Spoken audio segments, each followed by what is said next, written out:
ओम शांति। आज एक ऐसी कहानी है जो अपने जीवन की राह को बदल दे। जैसे कि कर्मों का भोग कैसे भोगते हैं।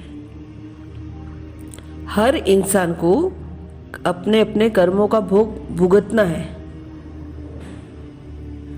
तो कर्म की गुह गति को समझते हुए बड़ी सावधानी से हमें कर्म करने चाहिए। कहते हैं ना, इंसान एक कोई कर्म करता है तो सोचता है कि कोई नहीं देख रहा है, पर जब इंसान को कुछ पूछा जाए तो उसकी उंगली ऊपर की तरफ रहती है कि ऊपर वाला देख रहा है। तो कर्मों का जो भोग है ना, वो उसको भुगतना ही है। तो आज हम सुनते हैं कर्मों का भोग। मान लो एक कसाई है, उसने एक जानवर को मारा।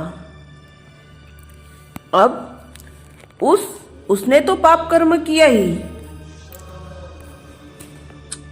उस जानवर का मांस उसने एक दुकानदार को बेचा, तो वो दुकानदार भी उसके पाप कर्म का भागीदार बन गया। उस दुकानदार ने उस मांस को एक होटल वाले को बेचा।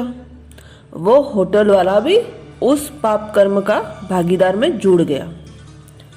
अब होटल वाले ने अपने बावर्ची को पकाने के लिए दिया, तो वो पकाने वाला भी उस पाप का भागीदार में जुड़ गया। उस दिन उस होटल में एक पार्टी थी। उस पार्टी में उस मांस के व्यंजन बनाकर परोसे गए। अब जितने लोगों ने उस व्यंजन को खाया, वे सब के सब उस पाप कर्म के भागीदार बन गए।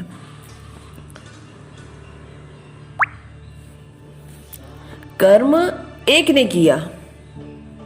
किसने किया? कसाई ने मारा जानवर को, एक कसाई ने। तो कर्म तो एक ने किया, लेकिन जितनों ने भी उस कर्म को साथ दिया, वो सारे के सारे भागीदार हो गए। वह सारे भागीदार भले स्वयं को निर्दोष समझते हैं, परंतु वे सब अनजानेपन में पाप कर्म के हिस्सेदार बन गए। जब उसका फल चुकाने का समय आता है तो सभी को फल मिलकर चुकाना पड़ता है। कैसे चुकाते हैं? जैसे वह पाप कर्म को चुकाने का समय आता है तो दूसरे जन्म में वे सब एक ही बस में सवार होते हैं और वह पिकनिक पर यात्रा करने जाते हैं। अब इस जन्म में तो वह कसाई उस बस का ड्राइवर बनता है। दूसरे जन्म में कसाई बस का ड्राइवर बनता है, और जैसे ही वे पहाड़ी पर जाते रहते हैं और वह जानवर जिसको उस कसाई ने मारा था अचानक सामने आ जाता है।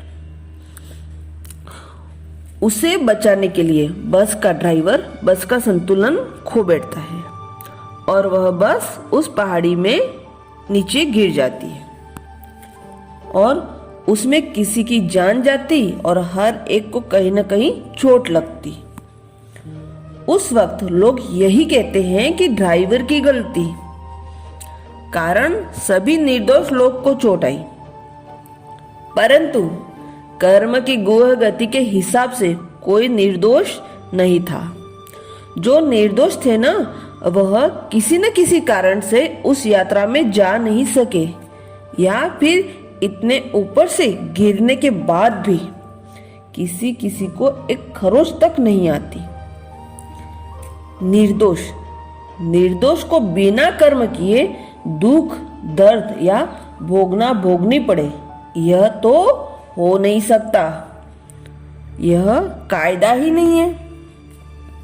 अगर ज्यादा लोगों के बीच में भागीदारी होती है तो ट्रेन में जाते हैं और उस ट्रेन के कुछ डिब्बे पटरी के नीचे उतर जाते हैं। वे सारे लोग जख्मी हो जाते हैं, या ज्यादा लोग होते तो एक हवाई जहाज में इकट्ठे होते और उस हवाई जहाज में खराबी आती और सारे के सारे खत्म हो जाते हैं। इसी तरह कर्म की गूढ़ गति को समझते बड़ी सावधानी से कर्म करने चाहिए।